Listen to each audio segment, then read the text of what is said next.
आपके नियम में एक चीज आ जानी चाहिए। वो क्या? कुछ दिन, एक सप्ताह का आप नियम बना लीजिए कि इन दिनों में चुंबक बन गया हूं प्रसन्नता का। पूरे ब्रह्मांड से मैंने प्रसन्नता को अपनी तरफ खींचना है। अब प्रसन्नता को खींच रहे हैं आप, खुश रहना, मुस्कुराते रहना है और मुस्कुराहट का कारण बनना है, अपनी भी दूसरों की भी। तो आप ये देखेंगे, अगर आपका मन इधर लग गया, जैसे आप किसी से बात कर रहे होते ना, कोई हंसने की बात सुनाने लग जाए, दूसरे को भी हंसने की बातें याद आने लगती हैं, क्योंकि आप वातावरण बनाने लगे हैं। फिर उसने एक सुनाई तो आपको दो याद आने लग जाती हैं, फिर आप और सुनाते हैं, और उसके बाद तो ये होता है कि वो आधा पौना घंटा आपका ऐसा आनंद में बीतता है, न जाने कहाँ कहाँ की हंसने की बातें शुरू हो जाती हैं। और जब आप हंसते जाते हैं, फिर तो छोटी सी बात पे भी हंस रहे होते हैं, क्योंकि आपका चुंबक जुड़ गया प्रसन्नता से। प्रसन्नता से अपने आप को जोड़कर एक सप्ताह तक का अभ्यास कर लीजिए। मुझे खुश रहना है और खुश रखना है। अब बीच बीच में वो स्थितियां आएंगी कि आपका मूड बिगाड़ेंगे, फिर से अपने आप को ठीक करो और फिर से मुस्कुराहट शुरू कर दीजिए। और अगर आप ये अभ्यास करते हैं तो ये ध्यान रख लेना, दुनिया की हर चीज आपको हंसाने की कोशिश करेगी। और अगर आपका ध्यान गुस्से में है, किसी को दी एक गाली, दूसरे ने डबल करके पहुंचा दी आपकी तरफ, आपको फिर एकदम 4 गाली एक साथ याद आती हैं, और फिर गालियों का आदान प्रदान, क्योंकि आपका ध्यान जिस चीज पर चला गया वही चीज आपकी तरफ लौटने लग गई। तो उस चीज पर ले जाओ जो आप जिंदगी में पाना चाहते हैं। जहां आप अपनी जिंदगी को देखना चाहते हैं वहीं अपना ध्यान लगा लीजिए और पूरी ऊर्जा उधर लगा करके वही चीज अपनी तरफ खींचना शुरू कर दीजिए। सोचिए कि मुझे जीवन में क्या चाहिए। आज से ही शुरुआत कीजिए। एक चाइना में एक संत हुए हैं, बहुत बड़े चिंतक हुए हैं, उनको मानने वाले चाइना में 1.5 करोड़ के लगभग आज भी हैं। उनका नाम था कन्फ्यूशियस। वहां के लोग उनको कुंग फुत जू के नाम से जानते हैं, और बहुत बड़े चिंतक थे और बड़ा कुछ उनके बारे में लिखा गया। उनसे किसी ने पूछा कि आप मुस्कुराते रहते हो, हंसते रहते हो, कैसे संभव है ये? आदमी सब चाहते खुश रहें, लेकिन खुश रहना आसान तो नहीं है, आप कैसे रह लेते हैं? बोले, मैं सुबह सुबह एक वाक्य दोहराया करता हूं। बड़ी गहरी बात कही उन्होंने। बोले, मैं हर दिन अपने से पूछता हूं, आज फिर एक नया दिन है, क्या इरादा करते हो, क्या वायदा करते हो, दुखी रहने का या खुश रहने का? तो फिर मैं अंदर से आवाज देता हूं, नहीं, दुखी रहने का तो वायदा है नहीं, है तो खुश रहने का। बोले, तो फिर मुस्कुरा, और शाम तक मुस्कुराते ही रहना है और सोने तक मुस्कुराहट कायम रखनी है। कि बस मैं सुबह सुबह पूछ लेता हूं अपने आप को, हाँ बोल, आज कैसे जियोगे, क्या इरादा है, रोने का, हंसने का, मुस्कुराने का? तो अंदर से आवाज आती है, मूड कैसा भी लेकिन मुस्कुरा करके ही जीना है। तो इसलिए मुस्कुराता हूं, क्योंकि वायदा कर लेता हूं रोज। अब ये बात आप भी पकड़ के देखिए, रोज पूछ लीजिए अपने आप को कि दिन फिर से शुरू हो रहा है, एक अवसर फिर दिया भगवान ने जीने का। हो सकता है कोई दिन ऐसा आए कि बस उस दिन सूरज को देख ही ना पाए। तो अगर भगवान ने आज फिर एक अवसर दिया है तो वायदा करो अपने साथ, रोने के लिए है दिन या मुस्कुराने के लिए है? क्या तय करते हो, क्या वायदा करते हो? तो वायदा कर लेना, नहीं, हंसते हुए ही, मुस्कुराते हुए, भगवान को धन्यवाद देते हुए, उसकी नेमतें और उसके वरदानों को गिन गिन कर आनंदित होते हुए दिन को मनाना है। आज खुश रहने का वायदा करना है, तो आपकी तरफ प्रसन्नता आएगी। और बीच बीच में परीक्षा होगी कि ऐसी स्थिति है, अभी मुस्कुराओगे क्या? तब भी मुस्कुराना। और ऐसे ही एक तिब्बती लोगों की गाथा आती है। वो 3 हंसने वाले संत थे, बहुत खुश रहते थे। तो लोग उनसे पूछते थे कैसे खुश रह लेते हो? तो क्या कहते थे, बस एक दूसरे की तरफ देखते हैं, जोर जोर से हंसते हैं। और वो बोलते थे हमारा उपदेश भी यही है। तो वो मार्केट में जाएं और लोगों के बीच जाकर खड़े हो जाएं, फिर एक दूसरे की तरफ देखकर जोर जोर से हंसें। लोग उनकी तरफ देखें फिजूल हंस रहे हैं तो फिर उनकी तरफ देखकर उन्हें पागल समझें, फिर लोग थोड़ा मुस्कुराएं, फिर जोर जोर से हंसें, और फिर उनकी तरफ देखकर ये हंसें, और उसके बाद फिर जमघट इकट्ठा हो जाए और जैसे ही 15-20 आदमी इकट्ठे हो गए, ताली पर ताली मारे, जोर जोर से हंसे, उसके बाद ये कहे चलो हो गया काम, आगे चलते हैं, आगे वालों की तरफ चलते हैं। आगे चले गए, अगले चौराहे पर जाके खड़े हो गए, वहां जाके फिर एक दूसरे की तरफ देखा, जोर जोर से ताली मारी, जोर जोर से हंसे। लोगों ने आके कहा मामला क्या है, फिर वो भी उनको देखकर हंसे, और ऐसे ही 40-50 इकट्ठे हो गए, और फिर जैसे सारे हंसने लगे और फिर वहीं से निकल जाए, यहाँ का भी काम हो गया, चलो आगे चलते हैं। लोग जाकर पूछें बात क्या है, तो उसके यही कहते हुए सुनते ही जिसने कहा बात क्या, तो फिर वो हंसे जोर जोर से। ये बात पे हंसना चाहता है, यहाँ तो बिना बात के हंसा जाता है। अगर बात पे कोई हंसेगा तो जिंदगी में हंस ही नहीं सकता। उनका नाम ही रख दिया लोगों ने, 3 हंसते हुए संत। हंसे मुस्कुराए, शुरुआत हो सुबह की उनकी तो मुस्कुराते हुए हंसते हुए, एक दूसरे को देखकर हंसे, भोजन करें तो जोर जोर से देखकर हंसे। एक दिन एक संत ने 2 दातुन अपने पास रख ली, एक इस्तेमाल की, एक संभाल के रख ली। दूसरा संत ने देखा, उसकी दातुन देख देख के जोर जोर से हंसे। दूसरा आ गया, वो भी देखकर हंसे। अब पहले वाला कहता क्यों हंसता है? बोले आज तक तो भगवान ने सारा सब संभाल के रखा, कल किस चीज की जरूरत पड़ेगी इसकी फिक्र ही नहीं की। आज पहली बार देखा ये आदमी हंसना भूल गया, जोड़ने की चिंता में पड़ गया, इसलिए देखकर हंसी आ रही है। उसने दांतुन फेंक दी।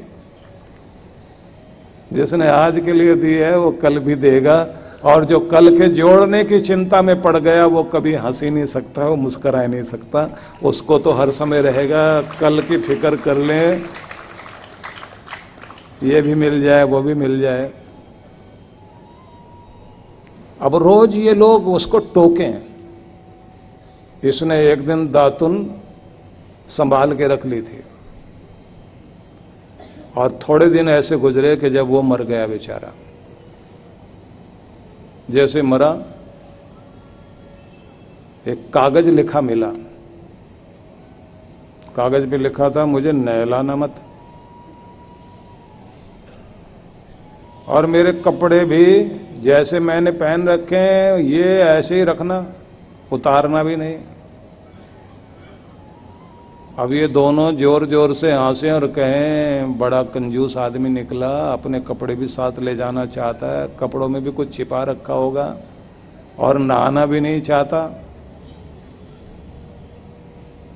उन्होंने कहा जिंदगी भर हंसी बाटी है, अब हंसते हंसते विदाई देते हैं इसको।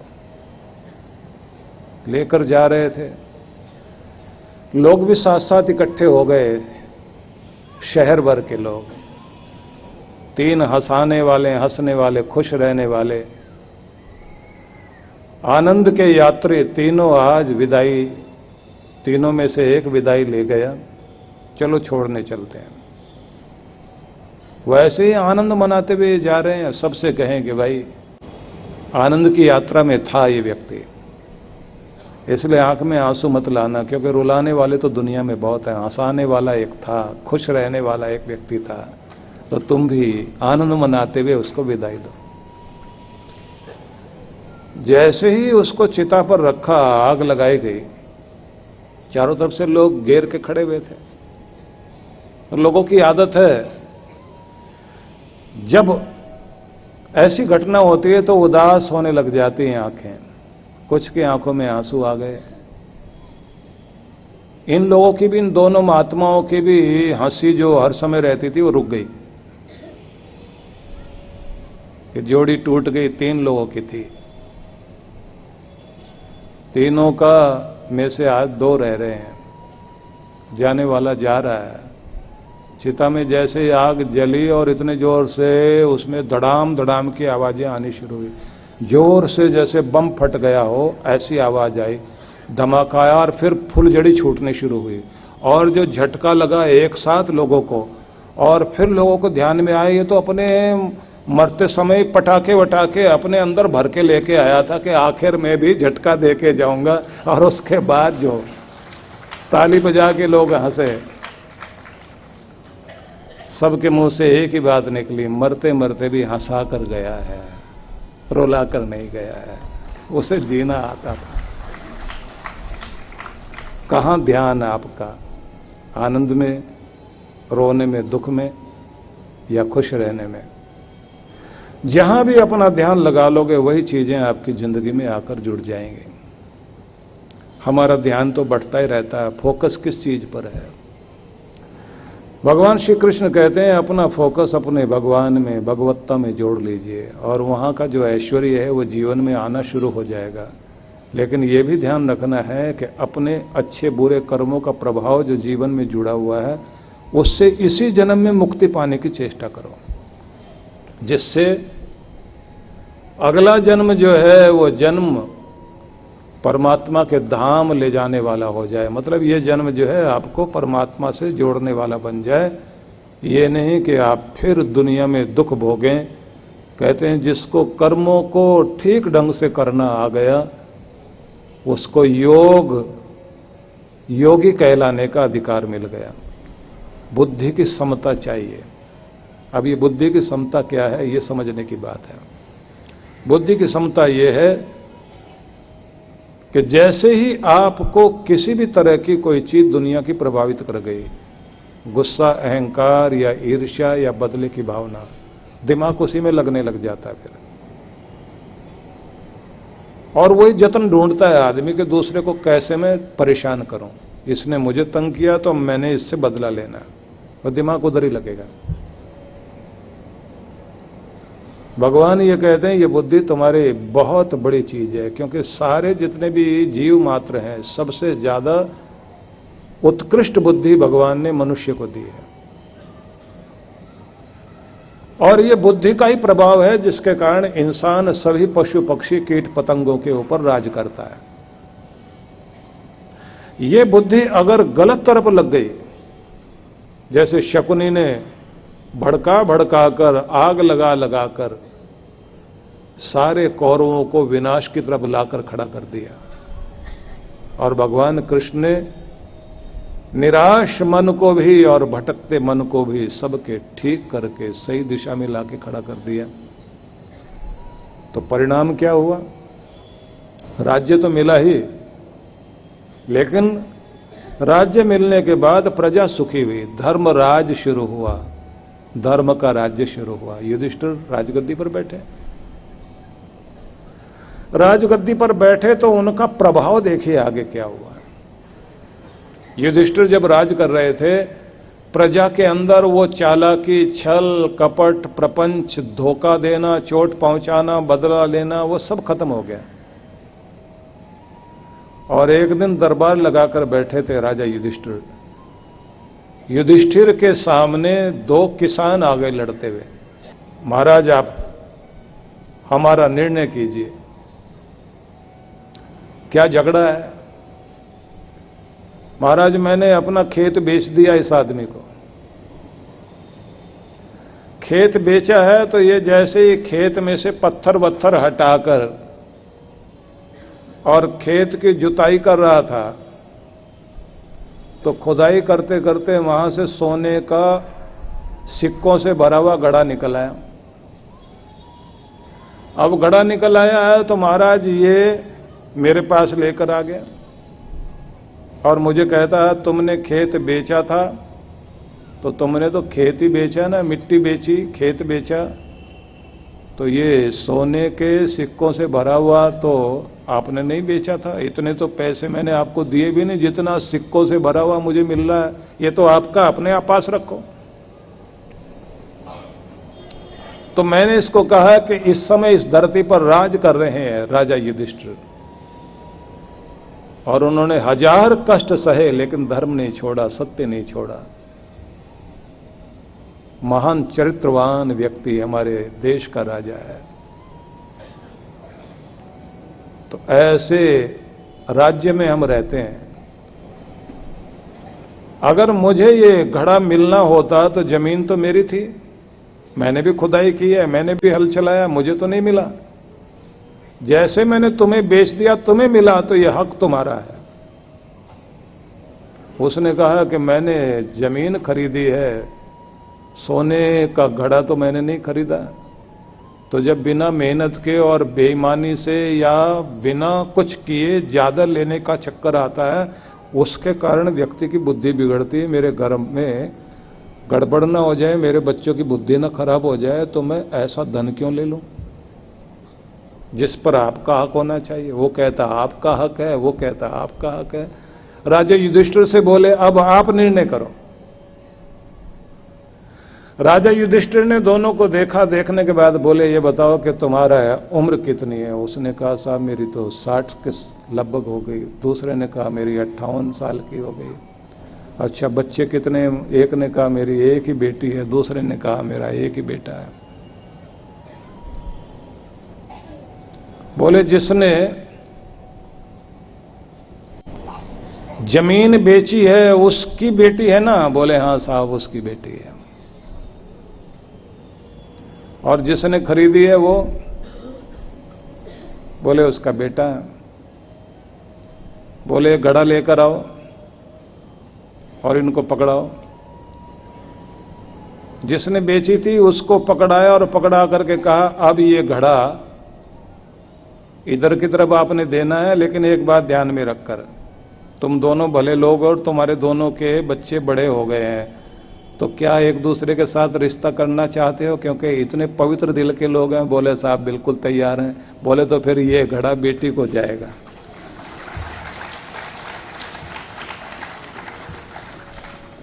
बेटी बहू बनकर घर में लेकर जाएगी। तो मतलब जिसका था उसने भी दे दिया और जिसको मिलना था उसको मिल ही गया। और देखा जाए तो बेटी और दामाद दोनों संपन्न हो गए। संपन्न तो पहले से थे, फिर और हो गए। और उधर वाले भी कहते हैं महाराज आपने जो ये दिया है मेरी तो कमाई है नहीं, इनकी बेटी बहू बनकर आ रही है, लेकर आ रही है इस खजाने को। बोले बेटियों को दिया जाता है, और बेटी को दिया है तो वो बहू बनकर आई तुम्हारे घर में, तो अगर लक्ष्मी बनकर आई है तो तुम्हारा कल्याण ही करेगी। और ऐसी लक्ष्मी को, ऐसे धन को संभाल कर रखो, पवित्र कार्यों में लगाना है। चले गए वो लोग। राजा युधिष्ठिर अपने कुल पुरोहित को बुलाते हैं और बुलाकर कहते हैं अभी मैं संतुष्ट हूं, जो धर्म राज्य स्थापित किया गया वो अभी प्रजा में दिखाई दे रहा है। राजा का कर्तव्य है प्रजा में धर्म रहे, प्रजा एक दूसरे का कल्याण करे, एक दूसरे का हक न छीने।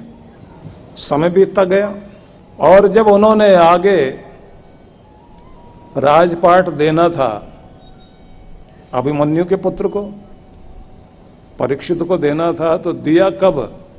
जब उनके दरबार में एक आदमी आया और आकर कहा साहब मैं कुछ सामान लाया हूं, अगर आप इसको खरीद लें और राज्य की तरफ से ये बंटवाएं आगे तो बहुत भला होगा।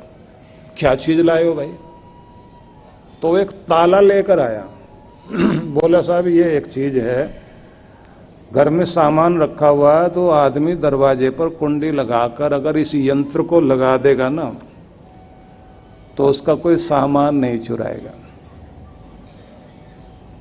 राजा युधिष्ठिर खड़े हो गए अपने सिंहासन से कि अगर मेरे राज्य में कारीगर को दिमाग में यही आने लगा है कि लोग चोरी कर सकते हैं, उसके इलाज के लिए इसने यंत्र बनाना शुरू कर दिया, तो इसका मतलब लगता है कि कलयुग का प्रभाव शुरू हो गया है। कलयुग के प्रभाव से पहले ही हम भी तपस्या करने चले जाएं तो अच्छा। परीक्षित को जाकर के उन्होंने राज्य संभलवा दिया और कह दिया अब आप लोग संभालो, क्योंकि हमें धर्म के लिए राज्य दिया गया था। और इस द्वापर युग में अभी तक धर्म का प्रभाव है, क्योंकि कृष्ण कृपा चल रही है। अब लगता है कि लोगों के लिए उनकी जो जरूरत पड़ेगी आगे चलकर, वैसा कारीगर ने यंत्र बना दिया है। उन्होंने कहा भैया अभी तो इसको लेकर जा, अभी तो हम हैं यहाँ, अभी जरूरत नहीं पड़ेगी, आगे जब जरूरत पड़ेगी, अगला राजा आने वाला है, तब देख लेना। और आप लोग जानते हैं अब तो ताला भी काम नहीं करता। अब हम उसी युग में जी रहे हैं जहाँ एटीएम उखाड़ के ले जाते हैं ना। जब तक धर्म से जुड़े रहे, गुरुओं से जुड़े रहे, जीवन में मर्यादा चलती रही, कल्याण होता रहा। और जैसे जैसे ये ध्यान हटना शुरू हुआ, बुद्धि बिगड़नी शुरू हुई, गुरु से, धर्म से, भक्ति से, परमात्मा से जैसे ध्यान हटने लगा तो बेईमानी कहीं ना कहीं आनी शुरू हो गई। भगवान ये कह रहे हैं कि अपनी बुद्धि को सन्मार्ग पर, धर्म में, भक्ति में, योग में लगाने वाले बन जाओ, और तुम अपने अंतःकरण में पड़े हुए जो भी अच्छे बुरे संस्कार हैं सबको धोकर साफ करो अपनी स्लेट, अपनी कॉपी, जिससे सद्गति हो सके। जब तक साफ नहीं करेंगे जन्म लेते रहना पड़ेगा, क्योंकि ये हमारे बीज जो हैं ये उगते रहेंगे और फिर दुनिया में लाते रहेंगे, रुलाते रहेंगे यहाँ लाकर, फिर से नई शुरुआत होती रहेगी। तो इससे मुक्ति पानी है, एक ही मार्ग बताया गया है। थोड़ा सा बारीकी से समझने की चेष्टा करना। जो भी आप कर्म करते हैं उसका बीज आपके चित्त पर जमा हो जाता है, और जब तक वो फल नहीं देगा तब तक वो हटेगा नहीं। गंगा में भी स्नान करके आ जाओगे, तीर्थ में भी होकर आ जाओगे, पाप धुल कर आ गए तो भी आपके कर्म का जब तक आप उसका फल ना भोग लें तब तक वो पीछा छोड़ता नहीं, आपके अंदर चिपका रहता है। मजाक अपनी जगह चलती है इसी तरह की कि गंगा में नहाने गया आदमी, तो पापों ने देख लिया कि ये आज लगता है धोखे जाएगा, तो पहले ही उतरकर पेड़ों पर बैठ गए। जैसे वो नहा कर आया तो जैसे नहा के चला, कपड़े पहने, तो वो भी पेड़ों से उतर के उसके कंधे पे बैठ के वापस आ गए। ये एक कथा। और दूसरी कथा इसी तरह की और सुनाई जाती है। सार उसका भी यही है कि गया, डुबकी लगाई गंगा में, डुबकी लगाए, 3 डुबकी, 4 डुबकी, 5 डुबकी, फिर अपने परिवार वालों का नाम लेकर डुबकी लगाई, पूर्वजों का नाम लेकर डुबकी लगाई, सबको तार के छोड़ेंगे। और फिर गंगा से पूछ भी लिया, गंगा माँ बताओ कि सब आते हैं पाप धोने, तो आप धो देते हैं ना, बिल्कुल स्वच्छ कर देते हैं ना। गंगा माता ने कहा बिल्कुल स्वच्छ करते हैं। तो फिर इतने पाप दुनिया भर के आपके पास, क्योंकि कुंभ में जब नहाने जाते हैं लोग तो कितने करोड़ों, इतने पाप आपके पास आते हैं, क्या करते हो? बोले हम भी अपने पास नहीं रखते, बहाकर समुद्र को देते हैं। बोले समुद्र से पूछें जाकर? बोले पूछो। वो समुद्र के पास गया, जाकर बोला सारी दुनिया के पाप बहकर आपके पास आते हैं, आप क्या करते हो? बोले बादल को देते हैं। बादल से पूछे आप क्या करते हो? बोले जिसका होता उसी के घर में जाके बरसा देते हैं। बात फिर वही घूम के आती है कि बिना भोगे आपका कर्म आपसे छूटता नहीं, जैसे ही वो फल दे देगा अपना तो खत्म हो जाएगा। इसलिए जीवन में सुख दुख है। भगवान कहते हैं छुटकारा पाओ। अब इसका एक तरीका है, वो मैं आपको बताना चाहता हूं। जैसे आप कोई कर्म करते हैं तो उस किए जाते हुए कर्म को क्रियमाण कर्म कहते हैं। जो आप कर रहे हैं, अगर उस समय बुद्धि शुद्ध है तो समझदार आदमी कर्म करने से पहले सोचता है। मूर्ख आदमी करने के बाद सोचता है कि मैंने क्या कर दिया। जो कर्म करने से पहले सोचे उसे समझदार कहा जाएगा, और जो करते हुए भी सोचता है, सतर्क रहता, सजग रहता है, गलती ना हो, शुभ की ओर बढ़ता चला जाऊं, कहते हैं कि वो बंधन मुक्त रहेगा। इसलिए सजग होकर कर्म करना ही बुद्धियुक्त होकर कर्म करना कहलाता है। त्रुटि कोई भी हो, छोटी सी भी गलती बड़ी से बड़ी समस्या पैदा कर सकती है। अमेरिका का जब उन्होंने सैटेलाइट छोड़ा था, जब वो जा रहे थे ना, जिस यान से अमेरिका वाले लोग चंद्रमा में जाना चाहते थे और उसमें वो फेल हो गए थे, तो उनकी पहली कैलकुलेशन में कमांड देते देते, क्योंकि इंसान ने जो है ना एक तो कैलकुलेटर बना रखा है, उसके बाद में कैलकुलेशन यहाँ तक नहीं होती तो उसके बाद में कंप्यूटर है, कंप्यूटर से आगे सुपर कंप्यूटर है, सुपर कंप्यूटर से भी आगे और सुपर कंप्यूटर है। कमांड देते हुए एक गलती हो गई जिसके कारण उनका मिशन फेल हुआ, और उसके बाद एक कैलेंडर बना उनका जिसमें एक माइनस का निशान दे रखा था छोटा सा, और ये कहा गया था बस ये माइनस वाली गलती कमांड देते समय ये नहीं हुआ जिसके कारण हम चूक गए, और बता दिया गया कि गलती छोटी सी भी हो इग्नोर मत कर देना, क्योंकि आपके बहुत बड़े मिशन को भी फेल कर सकती है आपकी गलती। इसलिए कोई भी गलती होगी वो तो रुलाती रुलाती है, उससे छुटकारा है नहीं। और अगर आप कहेंगे छोटी सी तो बात थी, अगर छोटी सी लापरवाही, ट्रेन का जो फाटक होता है उसको खोलने बंद करने वाले ने गलती कर दी, कितने लोग मर जाते हैं। गाड़ी चलाते हुए लोग जो करते हैं ना, गाड़ी चला रहे हैं और नीचे से अपना फोन बज गया तो मोबाइल फोन नीचे रखा, उसे उठाने के लिए झुके और आगे है मोड़, पलट गई गाड़ी। ऐसी घटनाएं घटती हैं। अच्छे गाते बजाते लोग जा रहे थे मनाली की तरफ, फोन बजा ड्राइवर का, और वो इधर व्यास नदी है, एक साइड में पहाड़ है, ऊंची सड़क और गहरी खाई में नदी बह रही है। उठाने के लिए झुका नीचे ड्राइवर, और वो तो सर्पाकार रोड होती है पहाड़ों की, तो थोड़ा सा मोड़ में वो तो वैसे ही हाथ में स्टीयरिंग को ऐसे पकड़े हुए, उसको तो यही कॉन्फिडेंस है कि जैसे मैंने पकड़ा हुआ रोड ऐसे ही आगे है, और एक ही तो सेकंड की बात है, झुके और उठाया, इतनी देर में तो पूरी बस नदी में चली गई। 35 लोग बैठे हुए थे, कुछ ही बच पाए। गलती तो छोटी सी लगती है, लेकिन वो तो अपना रिजल्ट देती है। इसलिए कहते हैं सतर्क रहते हुए कर्म कर रहे हैं तो आपका कर्म आपके लिए दुखदाई नहीं बनेगा, नहीं तो दुखदाई हो सकता है। सावधानी जिंदगी में बहुत महत्वपूर्ण है। इसलिए जो बोर्ड पर लिखा होता है ना, सावधानी हटी और दुर्घटना घटी। जितनी बड़ी गति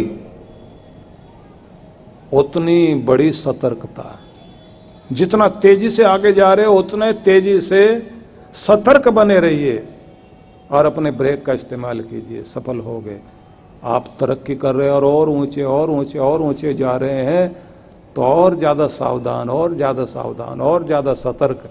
आप अगर सतर्क हैं तो आप स्पीड के साथ चलते चले जाइए, नहीं तो अपनी स्पीड को कम रखो। कम स्पीड है तो कम सतर्क रहना पड़ेगा। तो पहला नियम हो गया कर्म करते हुए सजग रहना।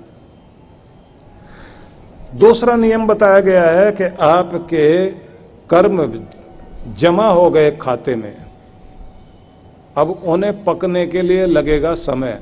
जब वो पक जाएंगे और पक कर के सामने आएंगे तो किस्मत बनेंगे, और किस्मत जब वो बन जाते हैं फिर उसे कोई पलट नहीं सकता, ये ध्यान रख लेना। जैसे श्रवण कुमार को तीर लगा था राजा दशरथ का, और उनके माता पिता ने श्राप दिया दशरथ को, तो भगवान राम भी अपने पिता के ऊपर आए हुए श्राप को रोक नहीं पाए, क्योंकि वो किस्मत बन गया उनकी। और अपने बच्चे के वियोग में तड़प कर प्राण निकले राजा दशरथ के। राम जी तो भगवान है, रोक सकते हैं। कृष्ण भगवान है तो अभिमन्यु की मृत्यु को रोक सकते हैं। लेकिन कर्म जब अपना काम करेगा, जब भाग्य बन जाएगा, तब भगवान भी उसमें दखलंदाजी नहीं करते। ये ध्यान रख लेना। कितना भी कोई कहे कि मैं भाग्य बदल दूंगा, नहीं बदल सकता। जब वो सामने आएगा तो आएगा। इसलिए बड़ा हो या छोटा हो, भाग्य तो नचाता ही नचाता है। भाग्य खेल दिखाएगा तो आपको तख्त पर बैठाएगा, और भाग्य जब दूसरा खेल दिखाता तो तख्ते पे लटका देता, फांसी का तख्ता, कहीं भी ले जाएगा आपको।